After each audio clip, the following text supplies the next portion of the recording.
সবে বরাত বলে কিছুই নেই। হাই রে মারাত্মক ফেতনা রে, সবে বরাত বলে কিছুই নেই। অথচ হাদিসে নিসফু শাবান বলা হয়েছে 14 তারিখ দিবাগত রাত, সারা রাত আল্লাহর নবী ইবাদত করেছে। এবং হাদিসটা আপনারা জুম্মার দিনে ইমাম সাহেবের কাছে শুনে নেবেন। আল্লাহ নিচের আসমানে আসে, 4টা শ্রেণী ছাড়া সমস্ত মুসলমানকে আল্লাহ ওই রাতে মাফ করে দেয়। লাইলাতুল বরাত, বরাত মানে কি? সবে বরাত। এই সবে বরাতে কিন্তু বহু ফেতনা। আগে আমরা যখন ছোট ছিলাম বুঝলেন, তখন যা হাইলা উটি খাচ্ছিলাম ভাই, হায় হায়, খালি মসজিদত খালি হাইলে আর উটি। আমরা হাইলা উটি নেওয়ার জন্য যাচ্ছিলাম গামলা নিয়ে, এক গামলা উটি আর এক গামলা হাইলে, হাই রে খাওয়া শেষ পর্যন্ত উঠি আমরা শুকাতাম, গরিব ছিলাম তো খুব। ওই রুটি একবারে, হ্যাঁ কি কি কও বাবা, কি ওর তারা দিতে দিতে আমার সময় শেষ হয়ে যাবে রে বাবা। মাগরিব থেকে এশা পর্যন্ত আমি টাইম দিচ্ছি, এশার আজান হয়ে গেছে। এশা মানে এশা নয়, এশার পরে 1 ঘন্টা বাজবি। ব্যাপারটা হলো মানে আজকের এশা একটু পরে হবে। আমার কথাটা বুঝলেন না? তোর বা শাখা দিয়ে দিয়ে নামানোর কি দরকার?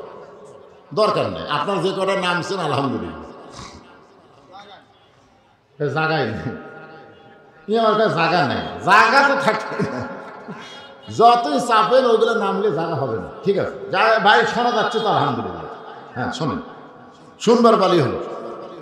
তো এখন আসেন এই লাইলাতুল বরাত নিয়ে ফেতনা। ফেতনা ফেতনা বোঝেন না? ফেতনা আগে কিন্তু এত ফতুয়া ছিল না, এত মৌলবিও ছিল না, এত ফেতনাও ছিল না। তো এখন এই যে দেখেন, 1 গামলা পাচ্ছিলাম রুটি, 1 গামলা হালুয়া, তো একদিনে খাওয়া যাবে? তখন তো ফ্রিজ টিরিজ আসলো না, ওইগুলা রুটি আমরা রোদে শুকাতাম। হাইরে শুকালে চাউলের রুটি তো মজাই আলাদা, পরে খালি কটকট করে চাউল খেতাম। মা ভাজা দিত, তখন আমরা 2টা করে রুটি চলে যেতাম, আর সকালে খাওয়া লাগতো না। ওই হাইলা রুটি কমপক্ষে 1 হাত মাছ চলতো। ধনীরা দিত, আমরা গরিবরা খাইতাম। কি যে একটা মজা আসলো ভাই, সে মজা তুলে দিয়েছে ফতুয়া। এখন আবার এক জাতি বলতেছে সবে বরাত বলে কিছুই নেই। হাই রে মারাত্মক ফেতনা রে, সবে বরাত বলে কিছুই নেই। অথচ হাদিসে নিসফু শাবান বলা হয়েছে 14 তারিখ দিবাগত রাত, সারা রাত আল্লাহর নবী ইবাদত করেছে। এবং হাদিসটা আপনারা জুম্মার দিনে ইমাম সাহেবের কাছে শুনে নেবেন। আল্লাহ নিচের আসমানে আসে, 4টা শ্রেণী ছাড়া সমস্ত মুসলমানকে আল্লাহ ওই রাতে মাফ করে দেয়। 4 শ্রেণীকে মাফ করে না। জোরে কোন কয় শ্রেণী?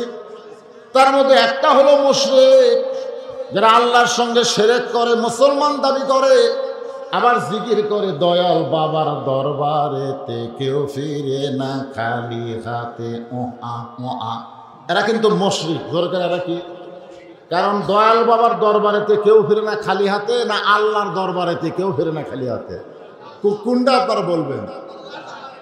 দয়ার আল্লাহর দরবারেতে কেউ ফিরে না খালি হাতে। আল্লাহ আল্লাহ, এই সবাই বলতে কি হচ্ছে? দয়ার আল্লাহর দরবারেতে কেউ ফিরে না খালি হাতে। 1 নম্বর হলো মুশরিক, মুসলমান নামধারী কিন্তু শিরক করে। চাকরি না হলে চলবো কেমনে? আবাদ না হলে খাবো কি? ব্যবসা না হলে বাঁচবো না। ওই দেখেন, ইচ্ছা করে বলতেছে না, কিন্তু জবানে বলতেছে চাকরি না হলে চলবো কেমনে, আবাদ না হলে কি খাবো, আর ব্যবসা না হলে বাঁচবো না। আপনার বলেন তো, বাঁচানোর মালিককে? খাওয়ানোর মালিককে? চলানোর মালিককে? তাহলে চাকরি চলাবার পারে, আবাদ খাওয়াবার পারে, ব্যবসা বাঁচাবার পারে, আল্লাহ লাগে হিল্লাও লাগে। এই কথা যারা বলে লাইলাতুল বরাতে তাদের দোয়া আল্লাহর দরবারে কবুল হয় না। তাহলে 1 নম্বর বুঝলেন, 1 নম্বর কে? মুশরিক। আল্লাহর সঙ্গে ইচ্ছাই হোক অনিচ্ছাই হোক যারা শিরক করে তাদের দোয়া আল্লাহ কবুল করেন। আল্লাহ কিন্তু নিজের আসমানে নেমে এসে বলে, কে কি চাও, যা চাবা তাই পাবা, জোরে করে সুবহানাল্লাহ। 2 নম্বর হলো সুদখোর। জোরে কোন কি খোর? সুদ খায়। আমাদের এলাকার মনে হয় সুদখোর নাই। সুদ আছে, সুদ খাওয়া আছে, সুদ খাওয়া মানে সুদখোরের 1 নম্বর পাপ হলো আল্লাহর সঙ্গে যুদ্ধ করা। নমরুদ ফেরাউন কার সঙ্গে যুদ্ধ করছে? সুদখোরের 1 নম্বর পাপ হলো আল্লাহর সঙ্গে যুদ্ধ করা। আর সুদখোরের সর্বনিম্ন পাপ হলো নিজের মায়ের সঙ্গে, কথাটা বলতেই আমাকে খুব, গর্ভধারিণী মায়ের সাথে এই কথাটা বলতে একটা কেমন লাগে। যদি আল্লাহ বলতো ভাবির সাথে, শালীর সাথে, তাও বলা যেত। কিন্তু এমন কথা বলছে যে নিজের মায়ের সাথে ব্যভিচার করা, জিনা করার গুনাহ হয়। এইটা জানার পরে যারা সুদ খায় এরা মানুষের পর্যায়ে পড়ে না, এরা হলো সুম্মারাদাদনাহু আসফালা সাফিলিন, এরা হলো চতুষ্পদ জন্তুর চাইতে খারাপ। জোরে করে কথা বলতে, যারা সুদ খায় তাদের তওবাও আল্লাহ কবুল করবে না। সুদ যারা খায় এরা যদি কোনো সময় তওবা করে, আল্লাহ তোমাদের তওবাও কবুল করা হবে না। তওবা কবুল করা হবে যাদের কাছ থেকে তোমরা সুদের টাকা লিছো, তাদেরকে সুদের টাকা ফেরত দেওয়ার পরে সে যদি মাফ করে তাহলে তওবা কবুল করা হবে। কিন্তু যারা সুদ দেয় তারা যদি বলে আর সুদ জীবনে নিব না, সুদের টাকা দিব না, আল্লাহ কয় এরকম তওবা করার সঙ্গে সঙ্গে যারা সুদ দেয় তাদেরকে আমি আল্লাহ মাফ করে দিব। তাহলে আপনারা কি বুঝলেন? সুদ যারা খায় তাদের শয়ে বরাতে, লাইলাতুল বরাতেও মাফ, এ কথা কয় না। 3 নম্বর হলো বাপ মায়ের অবাধ্য সন্তান। বাপ মায়ের অবাধ্য সন্তান সে হজ করুক, নামাজ পড়ুক, যাকাত দিক, যাই করুক না কেন, বাপ মার মনে যদি কষ্ট দেয়, বাপ মায়ের কথা যদি না শোনে, ওই সন্তানের দোয়া লাইলাতুল বরাতে আল্লাহ কবুল করবে না, কবুল করবে না। 4 নম্বর ব্যক্তি হলো ওয়াদা খেলাফ করা। ওয়াদা খেলাফকারীর দোয়া আল্লাহ কবুল করবে না। এই সামনে 7 তারিখ দিবাগত রাত কোনো ফতুয়ার দিকে খেয়াল না করে আপনার সকলে ইবাদত করবেন, আর পরের দিনের বেলা আপনারা রোজা রাখবেন। আল্লাহ আমাদের সকলের জন্য কবুল করুক, জোরে কোন আমিন। এখন এই বরাত যাওয়ার কয়েকদিন পরে আসতেছে পবিত্র রমজান মাস। আল্লাহ কোরআনে বলেছেন কুতিবা আলাইকুমুস সিয়াম। কুতিবা মানে কাতাবা থেকে, রোজা তোমাদের জন্য লিখিত ফরজ। রোজা তোমাদের জন্য ফরজ। 2টা ফরজ পাইকারি সকলের জন্য, একটা হলো নামাজ, একটা হলো রোজা। এই 2টা হলো সকলের জন্য ফরজ। গরিব হোক ধনী হোক সকলের জন্য নামাজ রোজা আছে না নাই? জোরে কেন আছে না নাই? এটা হলো কম্পালসরি সাবজেক্ট। কম্পালসরি বোঝেন? একটা হলো অপশনাল। অপশনাল মানে কি? করলে সওয়াব, না করলে গুনাহ নেই। আর এই নামাজ আর রোজা এটা কিন্তু পাইকারি সবাইকেই করা লাগবে। আমার কথা কি বুঝতে পারতেছেন? 1 নম্বর হলো নামাজ। জোরে করে 1 নম্বর কি? কারণ নামাজ সম্পর্কে কঠিন কঠিন কথা বলা হয়েছে। একটা মানুষ যদি রোজা না রাখে তাকে বেঈমান বলা যাবে না। একটা মানুষ যদি হজ না করে তাকে বেঈমান বলা যাবে না। একটা মানুষ যদি যাকাত না দেয় তাকে বেঈমান বলা যাবে না। কিন্তু রাসূল বলেছে লা সালাতা লা ঈমানা, যার নামাজ নাই সে হলো বেঈমান। যার নামাজ নাই তার কি নাই? ঈমান নাই। জোরে কোন তার কি নাই? কথা কোন তার কি নাই? লা সালাতা লা দীনা, যার নামাজ নাই তার কোনো ধর্ম নাই। বাইনাল আবদি ওয়াল কুফরি তারকুস সালাত, বান্দার কাফিরের মধ্যে পৃথক করার জিনিস তার নামই হলো নামাজ। এই নামাজ আমাদের সকলের জন্য আছে না নাই? আর নামাজের পরে 2 নম্বর হলো রোজা। আল্লাহ বলতেছেন লাআল্লাকুম তাত্তাকুন, এই রোজার মাধ্যমে তোমরা মুত্তাকি হওয়ার পারবা। নামাজের মাধ্যমে তুমি নামাজি হবা, মুত্তাকি হতে পারবা না। তুমি হজের মাধ্যমে হাজি হবা, কিন্তু মুত্তাকি হবার পারবা না। তুমি যাকাতের মাধ্যমে যাকাতি হবা, কিন্তু মুত্তাকি হতে পারবা না। মুত্তাকি হবার গেলে যেই ইবাদত লাগবে তার নাম হলো রমজান মাসের রোজা। আমি আপনাদের বোঝানোর জন্য বলতেছি, এই দুনিয়াতে মানুষ আল্লাহর জন্যও নামাজ পড়ে, আবার মানুষকে দেখানোর জন্যও নামাজ পড়ে। এরকম নামাজ আছে না নাই? যার কারণে আল্লাহ বলেছেন ফাওয়াইলুল লিল মুসাল্লিন।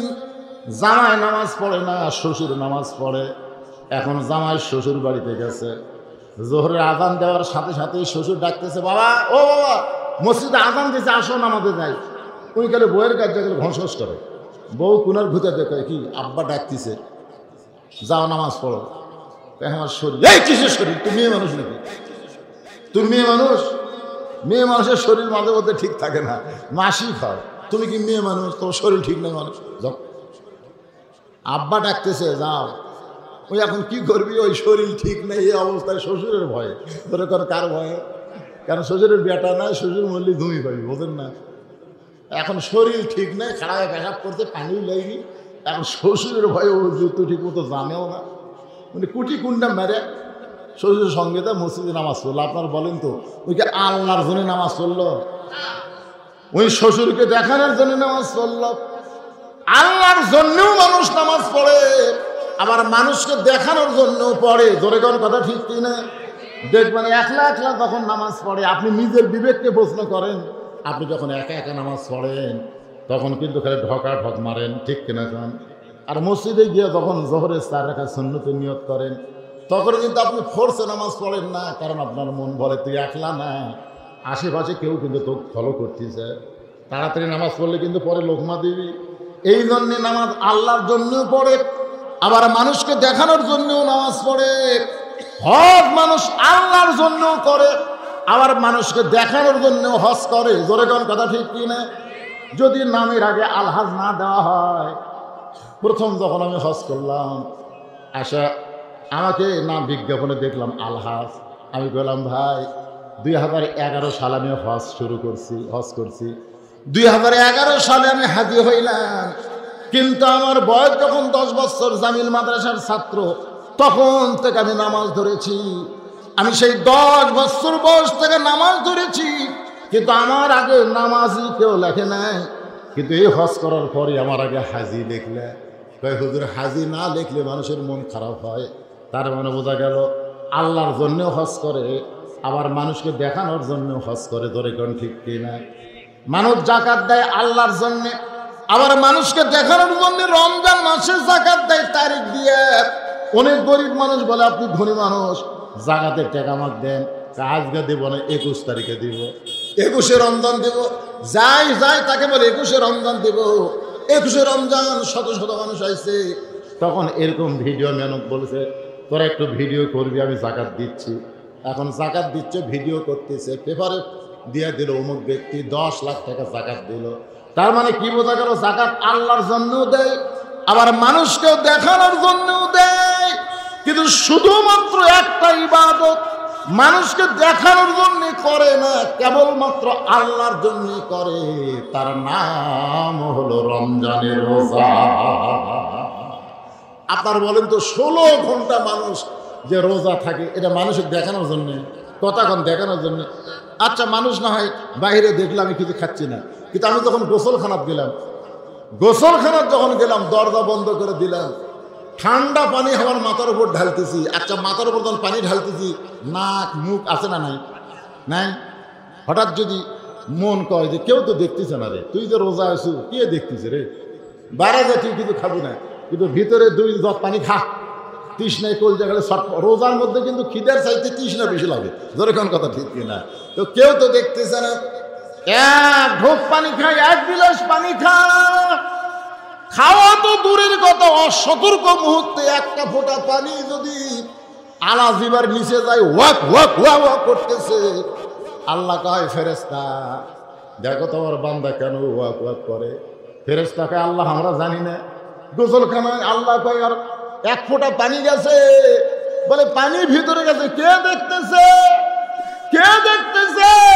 আল্লাহ দেখতেছে। এই বিশ্বাস তার কলিজার মধ্যে।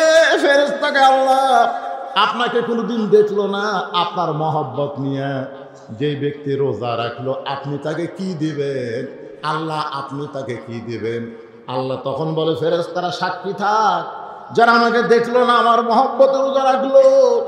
সারাদিন রোজা রাখার পরে ইফতার যখন সামনে যায়, রুয়াবজা শরবত সামনে থাকে, কত খাবার থাকে। গরিব মানুষ হলেও তো মুড়ি আর বুন্দা মাখা থাকে থাকে না। রোজার মধ্যে কিন্তু আমার সবচেয়ে ইফতারিতে ভালো লাগে এই মুড়ি বুন্দা দিয়ে মাখা, আমার খুব ভালো লাগে। আপনাকে ভালো লাগে না? সেই রকম স্বাদ। তো এই যে মুখের আগে আছে, খালি বারবার ঘড়ি দেখতেছে। ফেরেশতাকে আল্লাহ এত কিছু মুখের সামনে, তারপরে তোমার বান্দা ঘড়ি দেখতেছে। আল্লাহকে এখনো সূর্য অস্ত যায়নি, আমাকে দেখে নাই। আমার ভয়ে যারা রোজা রাখলো, রাইহান নামক একটা দরজা জান্নাতের আমি নির্দিষ্ট করে রোজাদারের জন্য বানাবো, আর সেই দরজায় আমি আল্লাহ স্বয়ং রোজাদারকে ধরে ধরে জান্নাতে ঢুকাবো। সেই রমজান মাসের রোজা আমাদের সামনে আসতেছে। আমরা সকলে রোজা থাকবো তো ইনশাল্লাহ। নিয়ত করেন। রজবের চাঁদ দেখার সঙ্গে সঙ্গে রাসূল দোয়া করতেন, আল্লাহ রজব, শাবান, তারপরে রমজান, রহমত, মাগফিরাত, নাজাতের মাস। আপনাকে এলাকায় হয়তো রোজার আগে আর আমার দেখা নাও হতে পারে, এই জন্য রমজানের উপরে একটা ওয়াজ করে দিলাম ভাইজান।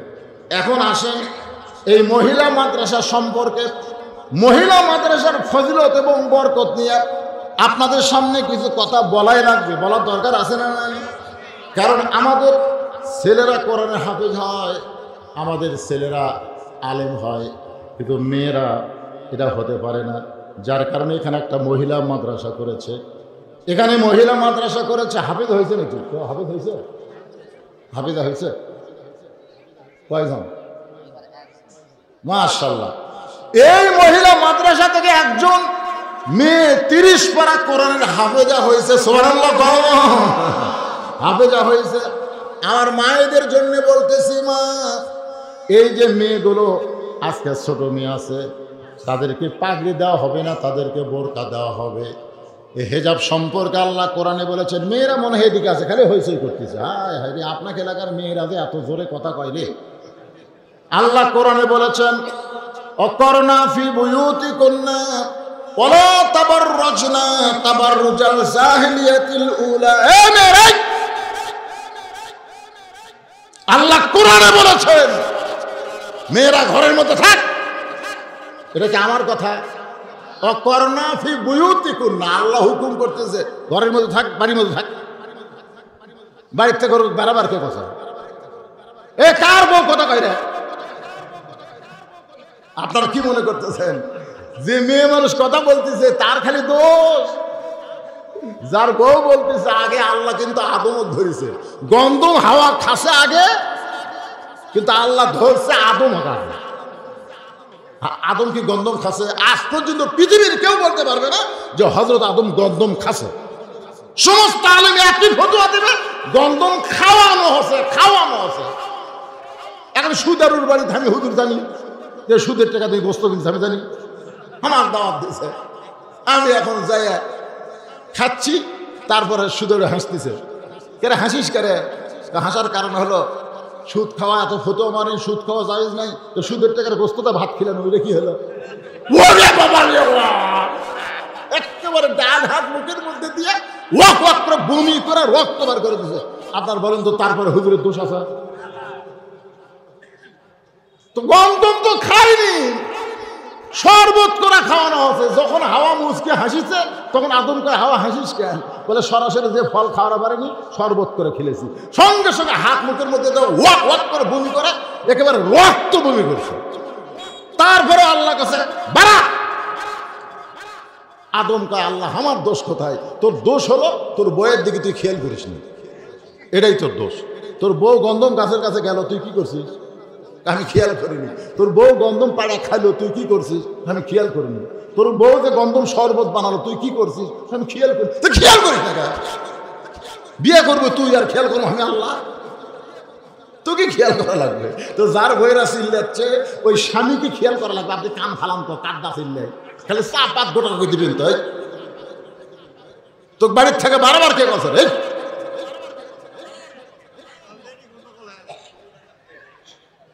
আশ্চর্য কথা, মহিলা মাদ্রাসার ওয়াজ হচ্ছে আর মহিলার ওয়াজ করবে শুনবে, সে যদি কথা কয়ার পর পুরুষের কানত আসে, মায়ের একদম চুপ। আল্লাহ কোরআন কারিমে বলেছেন, অকরনা ফি বুয়ুতিকুন্না ওয়ালা তাবাররুজনা তাবাররুজাল জাহিলিয়াতিল উলা। গভীর রাত্রে, মায়ের একটু মনোযোগ দিয়ে শোনেন, গভীর রাত্রে ফাতেমা হযরত আলীকে বুকের মধ্যে নিয়ে ফোঁপায় ফোঁপায় কাঁদতেছে। তাহাজ্জুদের ওয়াক্তের আগ দিয়ে, যাকে বলা হয় গভীর রাত। হযরত আলী বলে, ফাতেমা কি জন্য কান্দ? বলে, আল্লাহ আমার দোয়া কবুল করেছে। হযরত আলী বলে, সুবহানাল্লাহ, আল্লাহ তোমার দোয়া কবুল করেছে। দোয়া কবুল করলে মানুষ কান্দে। বলে, এই কান্না কষ্টের কান্না না, এই কান্না হলো আমার আনন্দের কান্না। সুবহানাল্লাহ। হযরত আলী ফাতেমার কপালে চুমা দিয়ে বলে, ফাতেমা কোন দোয়া আল্লাহ তোমার কবুল করলো, আমাকে কি একটু বলা যায়? ফাতেমা বলতেছে, আল্লাহ আমার দোয়া কবুল করেছে। পর্দার মধ্যে আমি বড় হয়েছি, পর্দার ভিতরেই আল্লাহ পাক আমার মৃত্যু দিবে। হযরত আলী বললেন, সুবহানাল্লাহ, যে আমি স্বামী হয়ে বলতেছি তুমি 1 নম্বর পর্দা নিশি, তুমি পর্দার মধ্যে মরবে, আল্লাহ কবুল করেছে, খুশির কথা। ফাতেমা বলে, স্বামী গো, সেই দোয়া কবে কবুল করেছে তাকে আপনি শুনবেন না? আলী বলতেছে, আজকে শোনার দরকার নাই, চলো আমরা এখন ঘুমাই, রাত হয়ে গেছে, কিছুক্ষণ পরে আমাদেরকে তাহাজ্জুদের নামাজ আদায় করা লাগবে। ফাতেমা বলে, স্বামী গো, আজকে মনে হয় আমার তাহাজ্জুদ আর হবে না, আজকে মনে হয় আমার তাহাজ্জুদ হবে না। আলী চমকে বলে, ফাতেমা কি বলবার চাও? ফাতেমা বলে, স্বামী রে, আজকে গভীর রাত্রে আমার মৃত্যু হবে। যে বলেছে গভীর রাত্রে মৃত্যু হবে, সঙ্গে সঙ্গে হযরত আলী ঘরের মধ্যে পড়ে গেলেন। ফাতেমা স্বামীর মাথাটা উড়াতে নিয়ে মুস্কি মুস্কি হাসি দিয়া সুবহানাল্লাহ বলেন, যে রাত্রেবেলা মৃত্যুবরণ করবে, মায়েরা হয়েছে বন্ধ করে ওয়াজটা শোনেন, যিনি গভীর রাত্রে মৃত্যুবরণ করবে তিনি মুস্কি মুস্কি হাসেন আর বলেন, স্বামী গো, আপনি হলেন আসাদুল্লাহিল গালিব, আপনি হলেন আল্লাহর সিংহ, আপনি হলেন সবচাইতে বড় জ্ঞানী, আর আমার মৃত্যুর খবর শুনে আপনি কান্দেন কেন? কারণ এই দুনিয়া থাকার জায়গা না, এই দুনিয়াতে আসলে যাইতে হবে। আপনারা সকলে বলেন, এই দুনিয়া কি থাকার জায়গা? হ্যাঁ, থাকার জায়গা। যতই 3 তলা 4 তলা 5 তলা বাড়ি করেন, যতই সুন্দর করে ডেকোরেটর করেন না কেন, আপনি থাকতে পারবেন না। ইমাম গাজ্জালি বলেছেন, ওই ব্যক্তির মৃত্যু যন্ত্রণা সবচেয়ে বেশি হবে যে দুনিয়ার বাড়ি যত সুন্দর করে তৈরি করবে, যে দুনিয়ার বাড়ি যত সুন্দর করে তৈরি করবে, মৃত্যু যন্ত্রণা তার তত বেশি হবে। আর যে দুনিয়ার বাড়ি নাম সাম কোনো মতে দুনিয়ার একটা বাড়ি বানাতে গেছে, অস্থায়ী বাড়িরে কয়েকদিন থাকা লাগবে, বালতেও ছিল না, হায়াতের দুনিয়া আখিরা তো খাইরু আমকা, ইয়ার বাড়িরে কয়েকদিন পর আমাকে যাওয়াই লাগবে। ওর মৃত্যু যন্ত্রণাই হবে না, ওর কবরে ভালো বাড়ি মনে হবে। জোরে কোন বাড়ি বানাচ্ছে না, সোনালি কালার কি করিছে। একটু মনোযোগ দা শোনেন, হযরত আলী ফাতেমা বুঝাইতেছে, যিনি গভীর রাত্রে মৃত্যু লাড় করবেন তিনি বুঝাইতেছেন, স্বামী গো, আমি মরে যাওয়ার পরে আমার 3টা চাওয়া আপনাকে পুরো করা লাগবে। আলী কান্দের বলে, ফাতেমা দুনিয়ার জীবনে গরিব ছিলাম বলে তুমি কিছুই চাইলা না। আল্লাহ নবী ফাতেমাকে হাত ধরে বলে, ফাতেমা আমার আলীকে যেন তুই কষ্ট দিস না। ফাতেমা বলে, বাবা কি কষ্ট? বলে, কোনো কিছু চাবি না, কোনো কিছু চাবি না, কারণ আলী দিবার মতন কিছুই নাই। ফাতেমা বলে, বাবা তাহলে সেই গরিবের সাথে আমাকে বিয়ে দিলেন কেন? আপনার বাড়িতেও আমি শান্তি পাইনি গরিব থাকার কারণে, আবার একটা বিয়ে দিলেন তাও গরিব। রাসূল ফাতেমাকে বলে, ফাতেমা বিয়ে আমি দেইনি মা, বিয়ে স্বয়ং আল্লাহ দিয়েছে। সোনালো বলবেন না, বিয়ে আমি দিছি তাই? অনেক ধনীরা বিয়ে করে রাখছিল, মা তোকে বিয়ে করবে প্রস্তাব দিছিল। আমি মনে করছিলাম যে ওসমান গনির মতন ধনী একটা জামাই, আমার ফাতেমা তো বেহেশতের হুরের চাইতেও সুন্দরী, জোরে কেন সুবহানাল্লাহ। বেহেশতের হুরের চাইতেও সুন্দরী হলো নবীর মেয়ে ফাতেমা, জোরে কেন সুবহানাল্লাহ। আল্লাহ রাসূল বলেছে আমার ফাতেমাকে হুরিরা দেখলে লজ্জা পাবে, এত সুন্দরী ফাতেমা, জোরে কেন সুবহানাল্লাহ। কিন্তু ধনীদের সঙ্গে আমি বিয়ে দিবার চাইলে কি হবে? আমি বিয়ে দিবার চাইলে কি হবে? তোর মন কি কয়? ফাতেমা বলে বাবা আমার মনের আবার কি খবর? বলে আমি তখন ঘুমায় যাই। আমি বহুদিন দেখছি মা, খেয়াল করে, আমি ঘুমানোর পরে তুই আমার মাথার চুলের মধ্যে হাত দিয়া, আমার মাথার চুলের মধ্যে হাত দিয়া তুই আমার কপালে চুমা খাস। বলতো মা আমি কি মিথ্যা বলেছি? ফাতেমা বলে বাবা আমার মা খাদিজা যখন দুনিয়ার থেকে চলে যাবে আমাকে তখন ডাকতে বললো, ফাতেমা তোর বাবা যখন মায়ের পেটে ছিল তখন তোর বাবার বাপ মারা গেছে, 6 বছর বয়সে তোর বাবার মা মারা গেছে। ফাতেমা আমি খাদিজা যেদিন তোর বাবার বিবি হয়েছি সেদিন থেকে তোর বাবাকে আমি দেখাশোনা করেছি মা। আমি মরে যাওয়ার পর এতিম মানুষটাকে কে দেখবে বল? আমি খাদিজা চলে যাওয়ার পরে তোর বাপকে কে দেখবে বল? কেউ তো আর থাকলো না। ফাতেমা বলে বাবা আমি তখন মাকে ওয়াদা করেছি মা, আপনি চলে যাওয়ার পরে আল্লাহর শপথ করে বলতেছি আমি আমার বাবাকে কোনোদিন ছাইরা যাব না। রাসূল বলে ফাতেমা ওই ধনী ধনী পাত্রগুলো অনেক দূরে, বিয়ে দিলে তুই দূরে যাবি, কিন্তু তোর মনের খবর আমি জানি না, আমার আল্লাহ জানে। এই জন্যে তোকে আমার বাড়িতে রাখার জন্য ওই গরিব আলীর সঙ্গে আল্লাহ ঘটকালি করেছে।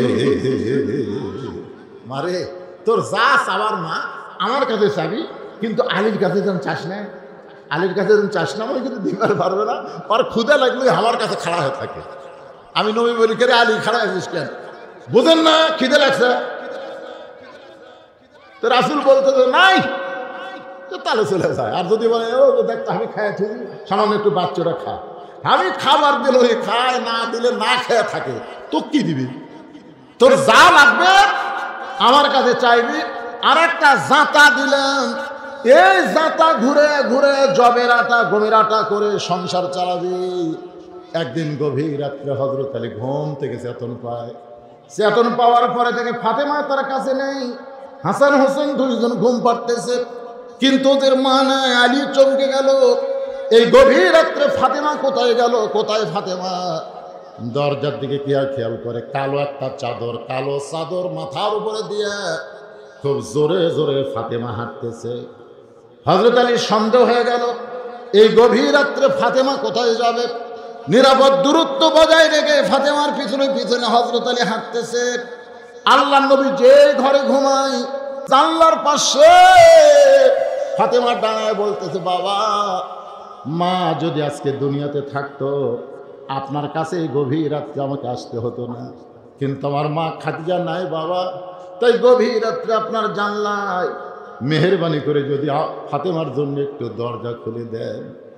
যেই মাত্র আল্লাহ নবী দরজা খুলে দিয়েছে, হযরত আলীর মনে বড় সন্দেহ হয়েছে, আমার বিরুদ্ধে হয়তো কিছু বলার জন্য গভীর রাত্রে বাপের কাছে নিয়ে আইছে। আলী জানলার কাছে গিয়ে কান লাগায়। ফাতেমা ঘরের মধ্যে ঢুকতেই রাসূল বলে, ফাতেমা তুই একা একা কেন ঘরে ঢুকলি মা? আলীকেও ঘরের মধ্যে নিয়ে আয়। ফাতেমা বলতেছে, বাবা আলীকে ঘরের মধ্যে কেমনে আনবো? আমার স্বামী ঘুম পাড়তেছে, হাসান হোসেন ঘুম পাড়তেছে, ঘুমের মানুষকে চেতন করে আনতে পারিনি বাবা, বরং আমি একলাই আপনার কাছে আইছি, মেহেরবানি করে আপনি একটু বাতি জ্বলান। আল্লাহ রাসূল বলে, বাতি কেন জ্বলাবো? কি বলবি বল? বলে একটু বাতি জ্বলান বাবা, খালি মুখের কথা কইলে কাম হবে না। এর আগে বহুদিন কইছি বাবা, কিন্তু কাম হয় নাই, আজকে একটু ঘরে বাতি জ্বলান। আল্লাহ নবী যখন ঘরে বাতি জ্বলাইছে, সঙ্গে সঙ্গে ফাতেমা দুইটা হাত নবীর দিকে বাড়ায় দেয়। কিছু নেওয়ার জন্য বাড়াইলে এইরকম করে বাড়াতো, কিন্তু হাতটা এইভাবে যখন বাড়ায় দেয়, নবী বাতির আলোতে দেখে ফাতেমার দুইটা হাত আছে, কিন্তু হাতের উপরে কোনো তালু নেই। দুইটা হাত গোস্তের টুকরার মতন লাল দেখা যায়। রাসূল বলে, ফাতেমা এমন কেন হলো মা? বলে, ওই যে জাঁতা দিছেন বাবা, ওই সবাই একটু জিকির করেন লা ইলাহা ইল্লাল্লাহ। আর আমাদের গোটা বাংলাদেশে অন্ধকার, আল কোরআনের আলো সব জায়গায় জানো। আমরা কোরআনের ওয়াজ শুনি কিন্তু কোরআনকে গ্রহণ করি না। যে ব্যক্তি কোরআন শুনে কিন্তু কোরআন মানে না, এর চাইতে বেশি অন্ধকারে জোরে গান কথা, ঠিক কি না ভাইজান? সামান্য অন্ধকার একটু হয়েছে, আর কেমন লোক, কিছু লোক, কিছু ছেলে পেলে তো অন্ধকারে তাল মারবে গেছে, বলতেন না, আলোটা তো পারে না, অন্ধকারে মারবি তাল। এই তোর কাপড় ভিতরে কি হলো বাবা? সকলে বসেন, জিকির করেন লা ইলাহা ইল্লাল্লাহ। মাদ্রাসার হুজুর কোথায়? এই মাদ্রাসার হুজুর কোথায় রে? লা ইলাহা ইল্লাল্লাহ। কি ভাই বসেন, আপনি বসেন। মাদ্রাসা থেকে একজন মেয়ে 30 পারা কোরআনের হাফেজা হয়ে গেছে। ছেলে হলে আমরা মাথায় পাগড়ি পরে দিতাম, কিন্তু মেয়ের তো আর এখানে আনা যায় না, আনা যাবে না। পর্দার উপরে ওয়াজ করতেছে, ওয়াজ করবার যে আলো চলে গেছে। আমার মা বোনদের চিল্লি বেশি যখন হয়, আমি দেখছি যেই মাহফিলে মা বোনের হয়েছে করে খালি ফাতেমার উপর একটা টান মারেন, ওরকে জবান বন্ধ। আমি দেখছি ভাই, এই 36 বছর ওয়াজ করার বয়সে দেখছি এরা ফাতেমার ওয়াজ যখনই মারবেন একটা টান। আমি তো ফাতেমার খুব ভালো টান জানি, টান মারলেই ওরা একবার সিট পাঠায়। ওর কারো কোনো কথা আছে? কিন্তু টান ঠিক মতো মারবার দিল না। এই কারেন্টটাই সব সর্বনাশ করলো। তা ভাই, একে মেয়ের বাপ আছে নাই? কোথায় কোথায় মেয়ের বাপ ডাকবেন? এই যার মেয়ে হাফেজা হয়েছে সে কোন বাবারে দেখেন, আপনারা একটু দেখেন, বাবা দেখেন। বাবার নাম হলো আমিরুল ইসলামের মেয়ে। মেয়ের নাম কি? ওরে বাবারে, ওয়াজ তো আরো 2 ঘন্টা বেড়া যাচ্ছে রে। হালিমা তো সাদিয়ার উপর ওয়াজ করলাম, যাই 30 পারা কোরআনে হাফেজা, আর না বলে খাদিজাতুল কুবরা। দোরেখান সুবহানাল্লাহ। খালি হালিমার ওয়াজ হলো, ফাতেমার টান মারলাম, খাদিজার যাইতে খাদিজা এসে গেছে। এলাকারই মেয়ে। লিল্লাহি তাকবীর। এই সব পাশের মেয়ে খাদিজাতুল কুবরা 30 পারা কোরআনে হাফেজা। করে বলেন মারহাবা, মারহাবা। দাও হিজাবটা দাও, আমার দাও, এটি দাও, দিতে দেরি করলে হবে। হ্যাঁ বাবা আসো, এটা আপনার মেয়ের জন্যে হেজাবটুকু দেওয়া হলো। হ্যাঁ, আপনার মেয়ে তো এমনি 30 পারা করার হাফেজা। তো আপনাদের জি ভাই, আমার পক্ষে থেকে আপনি দেন, ওটা না করে। তো ভাই জানে মাদ্রাসা টিকে থাক, আপনারা চান না? এই মাদ্রাসা টিকে রাখতে গেলে এখানে আপনাদেরকে বেশি না, এতগুলো মানুষের মধ্যে মাত্র 100টা মানুষ 100টা কোরআন শরীফ বাবদ এই মাদ্রাসায় একটু 200 করে টাকা দান করবেন। 200 করে টাকা, 200 টাকা দিলে একটা কোরআন শরীফ দান করার সওয়াব আপনারা পাবেন। এই মাদ্রাসা টিকে রাখতে গেলে 10,000, 20,000, 5,000 টাকা দেওয়ার লোক আছে, তারা এখানে লিখিত দিবেন না নগদ দিবেন, সেটা আপনাদের ব্যাপার। আর আমি 100 জন মানুষের কাছে মাত্র 200 করে টাকা আপনাদের কাছে ভাই পকেটে থাকলে, ভাই মহিলা মাদ্রাসা, ভাই হালিমাতুস সাদিয়া রে, নবীর নামায়ের নামে মাদ্রাসা রে, আর নবীর বিবি খাদিজাতুল কুবরার নামে মেয়ে আজ 30 পারা কোরআনের হাফেজা। আর ফাতেমার কবরের উপর ওয়াজ করতেছিলাম। ভাইজান আসেন, একটু আসেন, কোন ব্যক্তি সর্বোত্তম 200 টাকা দিয়ে নবীর মাদ্রাসায় মা